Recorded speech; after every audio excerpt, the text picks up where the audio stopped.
He was chosen by her people, but she never agreed to be his alien bride. The unwilling bride. The distress beacon cut through hyperspace like a knife through silk, its alien harmonics making Lieutenant Commander Dex Morrison's teeth ache as he hunched over the communication console of the UES Horizon. 3 days of following the signal had led them to the edge of uncharted space, where purple nebulae swirled around a system that shouldn't exist, according to every star chart in the human database. "Sir, I'm reading massive energy signatures from the fourth planet," Dex called out to Captain Rodriguez, his fingers dancing across the holographic interface. "Whatever's down there, it's big enough to power half of Earth's colonies." Captain Rodriguez, a weathered woman whose silver hair spoke of decades navigating the void between stars, moved to stand behind Dex's station. "Any indication of what sent the distress call?"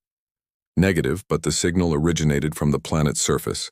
The energy readings suggest an advanced civilization, possibly more advanced than us."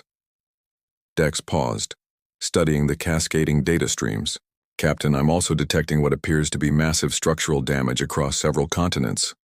Whatever happened down there, it was catastrophic."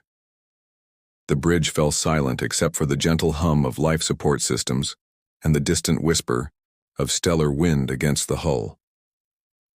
Through the main viewport, Nethys Prime hung like a wounded jewel against the cosmic dark, its surface scarred by continent-spanning rifts that glowed with an eerie phosphorescence. "Recommendations, Morrison?" Captain Rodriguez asked, her voice carrying the weight of command. Dex turned from his console, meeting her steady gaze. "The distress signal is still active, which means survivors. The energy readings indicate they have technology we've never encountered. From a first contact perspective, this could be the most significant discovery in human history. From a humanitarian perspective," he gestured toward the damaged planet, "they need help. And from a practical perspective, we're one ship with a crew of 43, potentially facing a civilization that could turn us into cosmic dust without breaking a sweat." "Yes, ma'am, but they called for help. That suggests desperation, not hostility." Captain Rodriguez studied the tactical display for long moments before nodding. "Prepare an away team. Volunteers only, and keep it small. Morrison, I want you on comms. If anyone can establish peaceful contact with an alien species, it's you." 2 hours later, Dex found himself strapped into a shuttlecraft alongside Chief Medical Officer Dr. Yates and Security Officer Petrov, watching Nethys Prime grow larger through the shuttle's reinforced viewport. The planet's surface was a tapestry of impossible beauty and devastating destruction. Crystalline cities rose like frozen music from valleys of silver sand, while massive chasms split the landscape like wounds that would never heal. "Jesus," Dr. Yates whispered, her medical scanner already picking up life signs. "The biological diversity down there is off the charts, but the infrastructure damage," she shook her head. "It looks like they've been through a war." The shuttle touched down in what had once been a magnificent plaza, its landing thrusters stirring clouds of diamond dust that caught the light of 3 distant suns.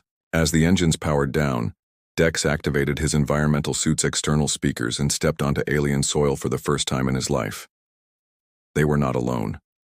A figure emerged from the shadow of a partially collapsed spire, moving with liquid grace despite obvious injuries. Dex's breath caught in his throat as he got his first clear look at a member of an alien species, and she was magnificent. She stood nearly 6 feet tall, with skin the color of twilight that seemed to shimmer with its own inner light. Intricate, silver markings spiraled across her visible skin like living tattoos, and her hair fell in white cascades that defied gravity. But it was her eyes that held him, deep violet, ancient as starlight, and burning with an intensity that spoke of pride, pain, and barely contained fury. "I am Zara Nightwhisper of the Vorthak," she said, her voice carrying clearly through some form of universal translator. "You have answered our call for aid, but I fear you have arrived at an hour darker than you know." Dex stepped forward, removing his helmet to show his face in what he hoped was a gesture of trust. "I'm Lieutenant Commander Dex Morrison of the United Earthship Horizon. We received your distress signal and came as quickly as we could." What happened here? Zara's violet eyes studied him with uncomfortable intensity, as if she were seeing something he couldn't understand. The Devourers came 3 cycles ago, ancient enemies we thought sealed away forever. They consumed 7 of our great cities before we managed to drive them back, but the cost, she gestured at the ruined landscape around them. We are dying, human. Our people, our culture, our very essence fades with each passing day. We have medical supplies, engineering expertise, Dex began, but Zara raised a hand to silence him. Your help may be needed, but not in the way you think. She turned toward the largest intact structure, a tower of what looked like living crystal that pulsed with soft blue light. The elders wish to speak with you. All of you. The interior of the crystal tower defied physics as Dex understood it. Walls curved impossibly, creating spaces that felt larger than the structure could contain, while bioluminescent patterns flowed across surfaces like liquid starlight. At the chamber's heart sat 3 figures that radiated such ancient wisdom that Dex felt compelled to show respect, despite not understanding their customs. The center figure, whose silver markings covered nearly every inch of visible skin, spoke in a voice like wind through cosmic dust. I am Elder Thys, speaker for the dying light. You are the one called Morrison. It wasn't a question. Dex nodded, uncomfortably aware that this was far more than a casual first contact situation. Yes, Elder. We came in response to your distress. Beacon. How can we help your people? Elder Thys rose from their crystalline seat, moving with surprising grace for someone who appeared ancient beyond measure. Help comes in many forms, young human. Sometimes it arrives as medicine for the body, sometimes as weapons for war, and sometimes... The elder's gaze shifted to Zara, who had taken position near the chamber entrance. Sometimes it comes as the fulfillment of prophecy. A chill ran down Dex's spine as the chamber's bioluminescent patterns began to shift, flowing toward a massive crystal formation at the room's center. The crystal pulsed with increasing intensity, and Dex felt something deep in his chest respond, a tugging sensation, as if the crystal were calling to something in his very DNA. The heart of Vorthak has chosen, Elder Thys said, their voice filled with something between reverence and regret. For 3,000 years it has waited silent, but in our darkest hour, when extinction threatens and hope fades, it has awakened. It has chosen you, Dex Morrison, to bond with our greatest warrior diplomat. Bond? Dex's voice cracked slightly. What kind of bond? The kind that transcends species, transcends choice, Zara said from behind them, her voice tight with barely controlled emotion. The kind that makes you my husband whether either of us wishes it or not. The crystal's pulsing reached a crescendo, and Dex felt energy flow through him like liquid lightning. Silver markings identical to Zara's began to appear on his arms, glowing brightly before settling into permanent patterns beneath his skin. Across the chamber, Zara gasped as matching human-style tattoos appeared on her violet skin, geometric patterns that spoke of Earth's engineering principles and mathematical constants. The bonding is complete, Elder Thys announced, though their tone carried no celebration. Zara Nightwhisper, finest warrior of our people, most skilled diplomat of her generation, is now bound to you, human. Your life forces are intertwined. Your fates are one. As decreed by the heart of Vorthak, you are husband and wife until the stars themselves burn cold. Dex stared at the silver markings now permanently etched into his skin, then at Zara, whose violet eyes blazed with fury and betrayal. This is impossible. People can't just be married by alien crystals. There has to be consent, choice. Choice, Zara said, her voice sharp as broken glass, is a luxury the dying cannot afford. My people face extinction, human. The heart of Vorthak has bonded us because it believes our combined strengths can save both our species. Whether we wish it or not is irrelevant. She turned toward Elder Thys, her posture radiating controlled rage. You have bound me to a stranger from a species we met today. You have stolen my right to choose my own path, my own mate, my own future. How is this different from what the Devourers did to our cities? Elder Thys's ancient eyes reflected deep sorrow. Because, child, this may be the only way either of our peoples see another generation. The heart does not choose lightly or without purpose. Study the bond marks, yours and his. They complement each other in ways that should not be possible. Dex looked at his arms, where silver spirals seemed to move and shift in response to his pulse. When he glanced at Zara, he could see that her new markings, geometric patterns that hurt to look at directly, pulsed in perfect synchronization with his. The Devourers will return, Elder Thys continued. When they do, they will bring forces beyond our ability to resist. But the heart has shown us glimpses of what you two might accomplish together. Human adaptability and innovation, merged with Vorthak's strength and ancient knowledge. You are our hope. Bonded against your will, perhaps, but bonded nonetheless. Dr. Yates stepped forward, medical scanner in hand. If I may, Elder Thys, what exactly does this bonding entail? Are there physical or psychological effects we should be aware of? You will find your life forces intertwined, the Elder replied. Strong emotions, physical pain, moments of great joy or terror, you will share these experiences. Distance will become painful if maintained too long. And should one of you die, they paused significantly, the other will not long survive the separation.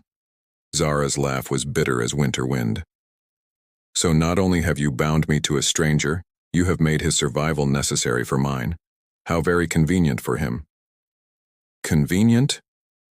Dex spun to face her, his own anger finally breaking free. You think I asked for this? An hour ago I was an engineer on a first contact mission. Now I'm apparently married to someone who hates me and bound by alien magic I don't understand to face cosmic horrors I've never heard of. How exactly is that convenient? For a moment, their eyes met across the crystal chamber, violet fire meeting human determination. In that instant, Dex felt something flow between them through the bond. Her pain, her fury, her sense of betrayal. But underneath it all, a core of strength and honor that took his breath away. From her slight intake of breath, he suspected, she had felt something from him as well. The shuttle will take you to our remaining settlement, Elder Thys said quietly. You have quarters prepared, adjacent but separate. Learn about each other, for your lives depend on it. The Devourer's return is not a question of if, but when. As they left the crystal tower, Zara walking several paces ahead with military precision, Dex found himself studying the bond marks on his arms. They seemed to pulse with their own rhythm now, a heartbeat that wasn't quite his own. Behind them, Elder Thys watched through the crystal walls as the two bonded figures walked toward an uncertain future, carrying the weight of two species' survival on shoulders that had never asked for such a burden. The first day of a very complicated marriage had begun. Hearts across the void. 3 weeks into their forced marriage, Dex Morrison had learned that Zara Night Whisper's morning routine could wake the dead. The sound of her practicing combat forms in the adjacent quarters, a symphony of controlled violence that began precisely at dawn, had become his unwelcome alarm clock. Through the translucent walls of their shared living space, he could see her silhouette moving with deadly grace, wielding weapons that hummed with energy he was only beginning to understand. What he hadn't expected was how the bond would make him feel every strike, every perfectly executed maneuver, as if his own body were moving through the ancient Vorthak fighting forms. The sensation was both exhilarating and deeply unsettling. Your heart rate increases when she trains, observed Ambassador Lyra Stormwind, Zara's former mentor, as she found Dex in the settlement's central garden reviewing technical schematics on a holographic display. The older Vorthak woman's silver markings had faded with age, but her violet eyes held the same intensity as Zara's, tempered by decades of diplomatic experience. Dex looked up from his work, feeling heat rise in his cheeks. The bond makes me aware of her physical state. It's not by choice, Norrin, isn't it? Lyra settled onto the crystal bench beside him with fluid grace. The heart of Vorthak bonds many things: life force, survival instincts, the ability to sense danger. But it does not create attraction, young human. That comes from elsewhere. Before Dex could respond, a commotion erupted from the direction of the training grounds. Raised voices carried across the settlement, one of them unmistakably Zara's, sharp with anger and frustration. Dex felt the emotion slam into him through the bond like a physical blow. followed immediately by something else. Hurt, deep and cutting. I should... Dex started to rise, but Lyra's hand on his arm stopped him. Wait, she said quietly. Listen. Will not stand for this insult. Zara's voice rang across the plaza. The bonding was forced upon me, but that does not make me a possession to be discussed like cargo. You belong with your own kind, came another voice, male, younger, tight with possessive anger. Not chained to some alien who doesn't understand our ways, our culture, our what, Keth? Zara's voice dropped to a dangerous whisper that somehow carried clearly. Our traditions? The same traditions that bound me without consent? The same culture that values my skills as a warrior but not my voice as a person? Dex felt Zara's pain spike through the bond, followed by a wave of such profound loneliness that it drove the breath from his lungs. Without conscious thought, he was moving toward the confrontation, Lyra's protests falling behind him. He found them in the training arena, Zara facing off against a tall Vorthak male whose silver markings proclaimed him a warrior of significant rank. Keth Shadowbane, Dex realized, recognizing him from settlement records. Zara's childhood friend, her former romantic interest, and currently the most vocal opponent of their bonding. The human arrives to collect his prize, Keth said, not bothering to hide his contempt as Dex approached. How convenient that you can sense her distress through your mystical leash. It's not a leash, Dex said quietly, his eyes on Zara. Through the bond he could feel her internal war, rage at Keth's possessiveness battling with old affection, disappointment warring with a desperate need to be understood. And she's not my prize. She's my partner whether either of us chose it or not. Keth's laugh was harsh. Partner? You've known her for 3 weeks. I've known her for 30 years. I've stood beside her in battle, shared her dreams, walked with her through the crystal gardens under moonlight. What have you shared beyond alien magic and forced proximity? The question hit harder than Dex expected, mainly because Keth was right. Despite the bond, despite the strange intimacy of shared emotions, he and Zara remained strangers in most ways that mattered. They had been polite, professional, careful to maintain distance even while living in adjacent quarters. Their conversations had been about duty, survival, the technical details of defending against the Devourer's return, never about who they were beneath the roles thrust upon them. You're right, Dex said, surprising both Keth and Zara. I don't know her favorite food or what makes her laugh. I don't know her dreams or her fears. I don't know if she prefers dawn or dusk, music or silence, solitude or company. He stepped closer, his eyes never leaving Zara's violet gaze. But I know she hates being discussed like property. I know she values honor above comfort, duty above desire. I know she's lonely in ways that have nothing to do with our bonding and everything to do with being the strongest person in every room while everyone expects her to be grateful for their protection. Zara's eyes widened slightly, and through the bond, Dex felt her surprise like a spark of electricity. I know, he continued, that she wakes at dawn not because she enjoys morning training, but because the nightmares are worse in the dark hours, before sunrise. I know she checks the settlement's defensive perimeters 3 times each night because she can't bear the thought of failing to protect people again. And I know that somewhere under all that armor, literal and metaphorical, there's a woman who never got to choose her own path, who's tired of being what everyone else needs her to be. The training arena fell silent except for the distant hum of power generators and the whisper of wind through crystal spires. Keth stared at Dex with undisguised hatred, while Zara stood frozen, her internal emotional storm creating feedback through the bond that made Dex's head spin. You presume much for an outsider, Keth said finally. I observe much for someone who's bonded to her, Dex replied. The question is, in 30 years of friendship, how much did you actually see? Or were you too busy deciding what she should want to notice what she actually needed? Keth's hand moved to his weapon, but Zara's voice cut through the tension like a blade. Enough. She stepped between them, her presence commanding enough to freeze both men in place. Keth, return to your duties. The perimeter sensors detected anomalous readings in Sector 7. Investigate them. Zara, that was not a request. Her voice carried the unmistakable authority of someone accustomed to command. You forget yourself and your place. I am bonded to him, not you. Whether by choice or fate, the bond exists. Honor it or remove yourself from my presence. Keth's face cycled through hurt, anger, and finally bitter acceptance. As you command, High Diplomat. The title was delivered like an insult. But when this alien magic fails you, when he proves unworthy of your sacrifice, remember who stood ready to catch you. He stalked away, leaving Dex and Zara alone in the training arena.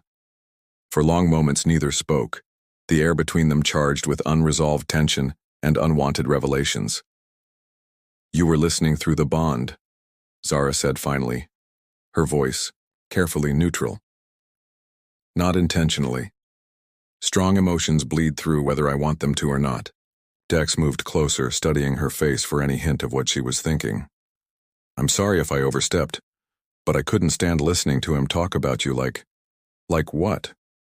Like you were a thing to be owned instead of a person to be known. Something shifted in Zara's expression, a crack in the careful mask she wore. And you think you know me? I think I'm beginning to.